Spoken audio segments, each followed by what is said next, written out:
हमने श्रेणी क्रम पढ़ लिया था, आज है पार्श्व क्रम, है ना, या जिसे हम समांतर क्रम भी बोलते हैं। ठीक है, देखो इसमें डायग्राम कैसा होता है, इस टाइप का डायग्राम होता है।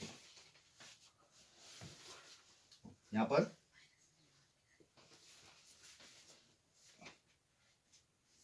पर एक प्रतिरोध है मान लेते हैं, यहाँ पर दूसरा प्रतिरोध मान लेते हैं, और यहाँ पर तीसरा प्रतिरोध मान लेते हैं, और ये तीनों के तीनों प्रतिरोध काम लेंगे, एक जगह मिल जाएंगे यहाँ पर, ऐसे कुछ। ठीक है, यहाँ से ऐसे नीचे आएगा सर्किट, यहाँ पर ऐसे आएगा आगे, यहाँ पर लगी होगी बैटरी,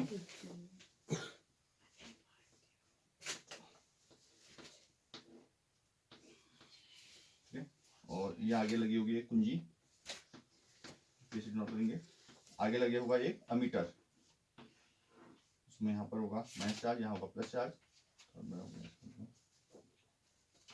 और ये बढ़ा दो आगे।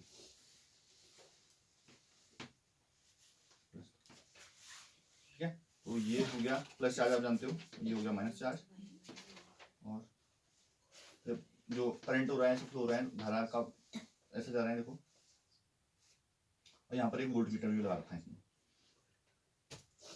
भी लगागा ऐसे, यहाँ पर होगा प्लस चार्ज, यहाँ पर होगा माइनस चार्ज, ऐसा आगे बढ़ेगा, धारा ऐसे जा रही है, करंट ऐसे फ्लो हो रहा है। ठीक है, तो करंट मतलब प्लस से माइनस की हो जाएगा, क्लियर है। तो इस टाइप का सर्किट है।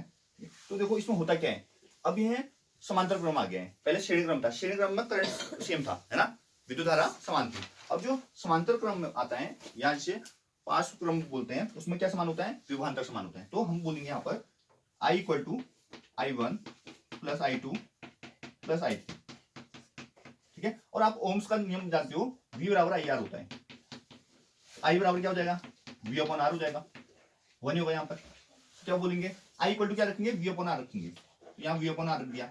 ठीक है, I1 क्या हो जाएगा, जो विभवांतर समान, तो V की जगह में V रहेगा, R की जगह में R1 हो जाएगा, क्लियर है।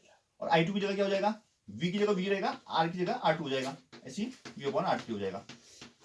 क्या लेंगे, V कॉमन ले लेंगे, तो यहाँ 1 अपॉन R हो जाएगा, और यहाँ पे क्या हो जाएगा, V कॉमन लेंगे तो 1 upon R1 plus 1 upon R2 plus 1 upon R3।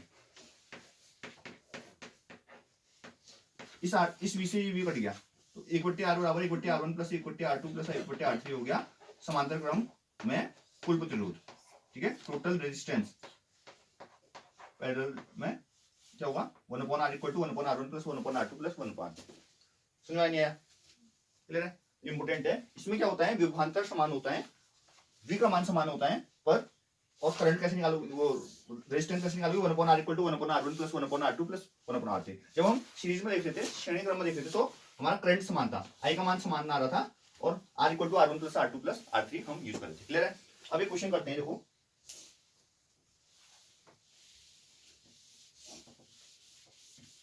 Question क्या बोल रहा है, देखो R1 R2 R3 दिए हुए हैं 5, 10 और 30 ओम। ठीक है, मान लेते हैं, देखो ये है 5 ओम, 10 ओम, 5, 10 और 30। ठीक है, ये वाला 30 मान लेते हैं। ठीक है, 5, 10 और 30 ओम दे रखे हैं आपको, इन्हें 12 वोल्ट की बैटरी से संयोजित करते हैं, तो ये बैटरी जो है यहाँ पर वो 12 वोल्ट की मान लेते हैं, क्लियर है। तो प्रत्येक प्रतिरोध से प्रवाहित विद्युत धारा, तो प्रत्येक प्रतिरोध का विद्युत धारा, इस प्रतिरोध के लिए, इस प्रतिरोध के लिए, इस प्रतिरोध, मतलब प्रत्येक रेजिस्टेंस के लिए, मतलब करंट का वैल्यू पूछ रहा है। तो आप जानते हो V इक्वल रहेगा, तो पहले प्रतिरोध के लिए जो 5 ओम का प्रतिरोध है, उसके लिए I के लिए I है ना, I मतलब I1 मान लेते हैं इसको, क्योंकि पहला है या R1 है, मान लिया R1 है, तो इसलिए I1 आएगा, तो V बराबर IR आप जानते हो। ठीक है, तो I बराबर V अपॉन R हो जाएगा, तो इसका मतलब V अपॉन R1 होगा, वही नहीं होगा ना, समझ में आया नहीं, बताओ।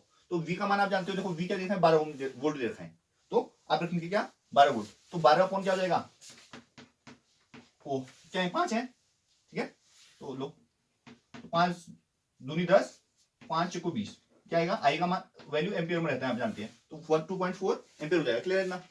अब देखो R2 इक्वल टू 10 ओम के लिए क्या हो जाएगा, इसके लिए I2 लेंगे, V अपॉन R2 हो जाएगा। V का मान सेम होता है पैरेलल में, तो 12 ऐसे रहेगा। R2 क्या है 10 है, देखो तो 10 से भाग दोगे तो आप जानते हो 1.2 आ जाएगा। क्लियर है तो, ठीक है। अब तीसरा R3 के लिए अलग अलग निकालना है ना, प्रत्येक प्रतिरोध के लिए अलग अलग बोल रहे हैं, ठीक है। तो 30 करेंगे तो I3 बराबर क्या हो जाएगा, V अपॉन R3 हो जाएगा। V आपको पता है 12 है, R3 क्या है 30 है। लो क्या करोगे, काटोगे, देखो 4 3 12, ठीक है। ये 4 से करेगा 3 से करेगा, 3 चौको 12, 3 7 30, तो 0.4 आ गया। क्लियर है, 0.4 एम्पियर आ गया, ठीक है। अब नेक्स्ट क्या बोला था, परिपथ में प्रवाहित कुल विद्युत धारा, तो टोटल करंट पूछा है। तो टोटल करंट क्या होता है, I equal to I1 plus I2 plus I3 होता है। I1 I2 I3 अभी जस्ट आपने निकाले, देखो 2.4 प्लस 1.2 प्लस 0.4 ऐड कर दो सबको, देखो 4 4 8 2 10 की 0 हासिल 1 है ना, देखो 2 और 1 3 और 1 हासिल 4, तो 4.0 क्या गया, एम्पियर आ गया। तो इसको ना 4 एम्पियर आ गई कुल विद्युत धारा, तो 4 एम्पियर आ गया विद्युत धारा। और तीसरा क्या बोला था, परिपथ की कुल प्रतिरोध, तो टोटल करंट पूछ रखा है, नहीं रेजिस्टेंस, सॉरी प्रतिरोध बोले तो रेजिस्टेंस, ठीक है। तो आप जानते हो ये सब समांतर क्रम में है। समांतर क्रम में क्या होता है, 1/r equal to 1/r1 plus 1/r2 plus 1/r3। अभी देखा हमने, तो क्या हो जाएगा 1/r1, r1 है 5, 1/r2, r2 है 10 और r3 है 30। तो आप लोगे लॉसो लोगे यहाँ पर 5 10 और 30 का लॉसो लोगे, जो कि 30 आएगा। 30 लॉसो ले लिया, फिर क्या करते हैं 5 से 30 में भाग देते हैं, 5 6 30 होता है, 6 से मल्टीप्लाई 1 में करते हैं तो 6 आएगा, प्लस 10 से 30 में भाग देंगे 3 आएगा, 3 गुणा 1 3 आएगा, 30 से 30 में भाग देंगे 1 आएगा, 1 गुणा 1 1 आएगा, तो 6 3 9 1 10/30 हो गया भाई, जिसको हम 1/3 बोल सकते हैं। तो अगर 1/r बराबर 1/3 है तो r बराबर क्या हो जाएगा 3 हो जाएगा। 3 क्या हो जाएगा, प्रतिरोध का मात्रक क्या होता है, ओम होता है, 3 ओम आ गया रेजिस्टेंस। क्लियर है, समझ में आएंगे, दोबारा समझा रहा हूं, ध्यान देना। देखो हमको दे रखा था कि 3 दे रखे थे प्रतिरोध, 5 ओम 10 ओम 30 ओम। क्लियर है, और हमको बताया था 12 वोल्ट की लगी है बैटरी। क्लियर है, अब हमसे बोला गया था पहले तो कि प्रत्येक प्रतिरोध के में से प्रवाहित विद्युत धारा, प्रत्येक प्रतिरोध से, इस प्रतिरोध से कितनी विद्युत धारा निकलेगी, इससे कितनी निकलेगी, इससे कितनी निकलेगी। तो हमको पता है कि अलग अलग से पूछा है तो हम अलग अलग निकालेंगे, है ना। तो अलग कैसे निकालेंगे, 5 ओम के लिए निकालेंगे पहले, तो क्या होगा ओम्स लॉ से V बराबर IR, तो I equal to V upon R हो जाएगा। तो क्योंकि ये I1 है पहला वाला है तो इसलिए R1 लिया, तो V तो समान रहेगा सब में, क्यों रहेगा, क्योंकि समांतर क्रम में विभवांतर समान रहता है, ठीक है, V का मान समान रहता है, ठीक है। तो V 12 ही रखा, R1 की जगह 5 के लिए कर देते, पहला 5 था इसलिए 5 का भाग दिया, 2.4 आ गया एम्पियर में, क्योंकि विद्युत धारा का मात्रक एम्पियर होता है। नेक्स्ट है दूसरा, देखो 10 ओम था तो R2 बराबर 10 ओम कर दिया, ठीक है। I2 बराबर क्या होगा, V अपॉन R2 हो जाएगा, होगा नहीं होगा, V का मान सेम, R2 10 था, डिवाइड किया 1.2 एम्पियर आ गया।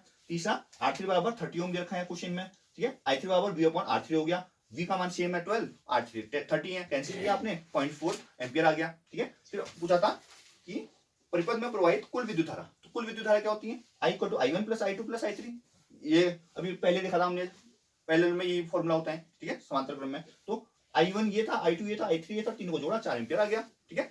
लास्ट में बोला गया था कि परिपथ का कुल प्रतिरोध, तो कुल प्रतिरोध टोटल रेजिस्टेंस निकालने के लिए पैरेलल में 1/r equal to 1/r1 plus 1/r2 plus 1/r3 होता है। R1 R2 R3 की वैल्यू रखी, 200 लिया, है ना, काटा पीटा, और 1/r इक्वल टू 1.3 है तो R इक्वल टू 3 हो जाएगा, होगा नहीं हुआ, ऐसा होता है ना। देखो 1/r इक्वल टू 1/3 है, तो क्या क्रॉस मल्टीप्लाई कर दिया तो R इक्वल टू 3 आ जाएगा। R का वैल्यू वो मात्रक यूनिट ओम होता है, इसलिए ओम लगा दिया। समझ में आया नहीं आया बताइए, सबको आया, ठीक है। तो एक अगला क्वेश्चन बता रहा हूं जो कि बहुत इंपॉर्टेंट है, ठीक है, देखिए बेटा,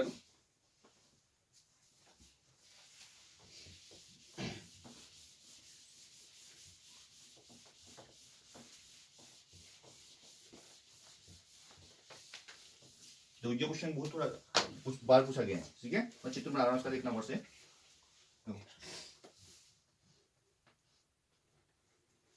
ये है एक रेजिस्टेंस, ठीक है, प्रतिरोध है, ये एक प्रतिरोध है,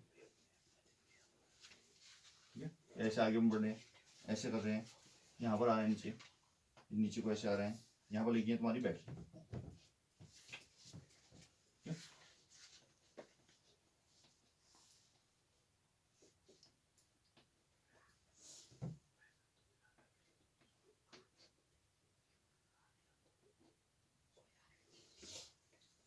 यहाँ लगी है कुंजी,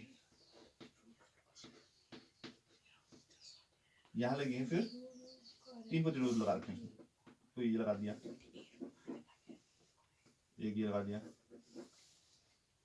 एक ये लगा दिया, ऐसे मिला दिया दोनों, आगे बढ़ा दिया है, यहाँ लगा दिया एमीटर, इनको ज्वाइन कर दिया। अब देखो प्रतिरोध है, ठीक है, तो ये कुंजी है, के लगा दिया, ये माइनस पॉइंट होगा, ये प्लस पॉइंट होगा, ये R1 मान लिया इसने, ये R2 मान लिया है, ठीक है। ये करंट ये फ्लो, देखो प्लस से माइनस क्यों होता है, यहाँ से ऐसे जाएगा ना करंट, ठीक है, और ये रहेगा प्लस, ये रहेगा माइनस, करंट फ्लो होगा ऐसे, ठीक है।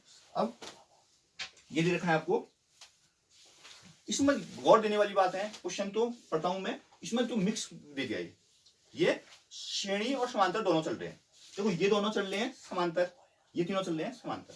अब जो इनका टोटल आएगा वो क्या आ जाएगा, श्रेणी में आएगा, क्लियर है। यहाँ पे ये इंपोर्टेंट है, तब ये पूछता है एग्जाम में, अक्सर पूछा गया है। तो देखो बोल रहे हैं R1 दे रखा है आपको 10 ओम, R1 दे रखा है 10 ओम, R2 दे रखा है आपको 40 ओम, ठीक है, R3 है, ये R3 हो गया, ये R4 हो गया, ये R5, ठीक है। इसके अलावा R3 दे रखा है आपको 30 ओम, आगे दे रखा है आपको R4 20 ओम, क्या लिख रहा हूं मैं भी 20 ओम, और R5 जो है वो 60 ओम दे रखा है, ठीक है। 12 वोल्ट से संयोजित किया जाता है, ठीक है, 12 वोल्ट। परिपथ में कुल प्रतिरोध, सबसे पहले टोटल रेजिस्टेंस पूछ रहे हैं, ठीक है। तो क्या करोगे आप, इन दोनों का करोगे, है ना, क्या करोगे, R1 व R2, ठीक है, 1/R डैश मान लोगे, 1/R1 प्लस 1/R2,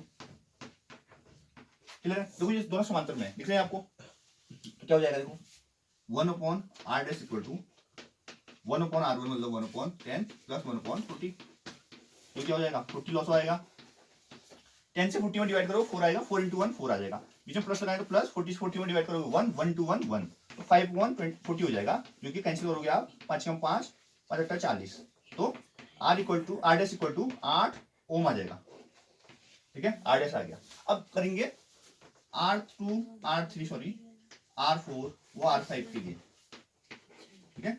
इसमें क्या होगा, इसको 1/R डबल डैश मान लो, क्लियर है। तो 1/R3 plus 1/R4 plus 1/R5 हो जाएगा, ठीक है।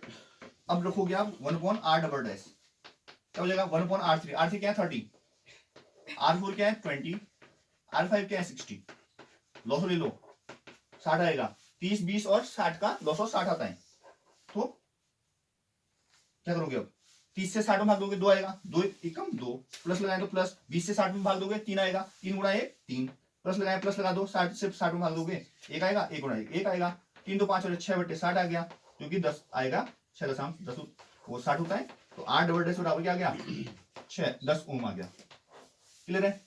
ये तो यहां तक हो गया आपका। अब जो कुल प्रतिरोध बोल रहा है, तो अब देखो इस सबका जो आया है वो 10 आ गया है, इस सबका कितना आ गया है 8 आ गया है, तो टोटल रेजिस्टेंस कुल प्रतिरोध R बराबर R dash plus R double dash बोल देना। ये अब सीरीज में आ गया, देखो सीरीज में आगे नहीं आ गया, तो ये दोनों पहले समांतर है, ये भी समांतर है। अब देखो ये सीक्वेंस पूरी, इसका टोटल यहाँ पर आ चुका है, इसका टोटल यहाँ पर आ चुका है, मान लेते हैं ये सीक्वेंस सीरीज में आ चुके हैं, श्रेणी में आ चुके हैं, क्लियर है। श्रेणी में क्या होता है, R बराबर R1 plus R2 plus R3 so on, तो R बराबर R dash plus R double dash, क्यों क्या ऐसे, क्योंकि पहले को हमने R डैश माना था, दूसरे को R डबल डैश माना था, क्लियर है। तो R डैश क्या है 8, R डबल डैश क्या है 10, 8 10 18 हो गया, और प्रतिरोध का मात्रा ओम होता है, इसलिए 18 ओम कर दिया। इतना समझ में आया, नहीं आया बताओ, क्लियर है। अगला जो पार्ट है इसका, परिपथ में प्रवाहित कुल विद्युत धारा परिकल्पित, तो टोटल करंट पूछ रहा है, ठीक है। तो आप जाते हो ओम्स लॉ, ठीक है। ओम्स लॉ क्या होता है, V equal to I R, second part है V equal to I R, I की वैल्यू पूछ रहे हैं, तो I equal to V upon R हो जाएगा। V आपको कितना दे रखा है 12 दे रखा है, देखो देखा नहीं था, और वो कितना आ गया तुम्हारा 18 आ गया है, तो 12 बटे 18 हो जाएगा। कैंसिल करो, 6 दूनी 12, 6 3 18, 2 बटे 3 आ गया। 2 बटे 3 बोलो या पॉइंट में निकालना, पॉइंट में निकाल दो। आई इक्वल टू, देखो नहीं जाता है तो शून्य लगाया, 10 लगाया तो 20 बटे 3 हो गया, 3 6 18 हो गया, फिर 3 6 18 हो गया, तो 6 से बार बार आ रहा है तो बार बार रिपीट हो रहा है तो एक पॉइंट बढ़ा देते हैं, ठीक है। ये क्या आ गया, एम्पियर आ गया, 0.67 एम्पियर आ गया, क्योंकि विद्युत धारा का मतलब क्या होता है, एम्पियर होता है। समझ में आया नहीं आया होता, इंपोर्टेंट सवाल है, एक बार और समझा रहा हूँ, ध्यान देना। देखो डायग्राम आपको दे रखा था, बोला गया था कि R1 10 ओम, R2 40 ओम, R3 30 ओम, R4 20 ओम, R5 60 ओम, ठीक है। बैटरी है 12 वोल्ट की, क्लियर है। तो सबसे पहले पूछा गया था कि टोटल रेजिस्टेंस निकालो, कुल प्रतिरोध निकालो। तो हमने देखा कि ये दोनों समांतर क्रम में है, ये तीनों भी समांतर क्रम में यानी कि पैरेलल में, ठीक है। तो हमने पहले इनका अलग अलग निकाल लिया, क्लियर है। इनका अलग अलग निकाला, इसको R डैश मान लिया, क्या, क्योंकि R मान दे तो फिर इसको R मानोगे तो इसको फिर कुछ R डैश मानना पड़ेगा, फिर जो फाइनल निकलेगा उसको कुछ और मानना पड़ेगा, इसलिए मैंने कहा R डैश और R डबल डैश मान दो, ठीक है। 1/R equal to 1/R1 plus 1/R2 हो गया। बाकी कैलकुलेशन तो आप जानते ही हो, ठीक है। फिर जो सेकंड पार्ट है इन तीनों का, 1/R डबल डैश बराबर 1/R3 पर 1/R4 प्लस 1/R5 करा, क्योंकि R3 R4 और R5 आपको दे रखा था। इसका लॉस ऑफ निकाला, R डबल डैश निकल गया। फिर टोटल रेजिस्टेंस R बराबर R1 plus R2, R dash plus R double dash लगाया, क्यों लगाया, क्योंकि देखो अब ये सीरीज में आ चुके हैं, आगे नहीं आगे, सीरीज में ये फॉर्मूला लगता है 18 आ गया। अब बोला गया था कि आपको करंट निकालना है, तो करंट आप ओम्स लॉ से निकाल दिया, V इक्वल टू IR। तो ओम्स लॉ से क्या हो गया, कंप्लीट हो गया, वैल्यू आपकी आ गई।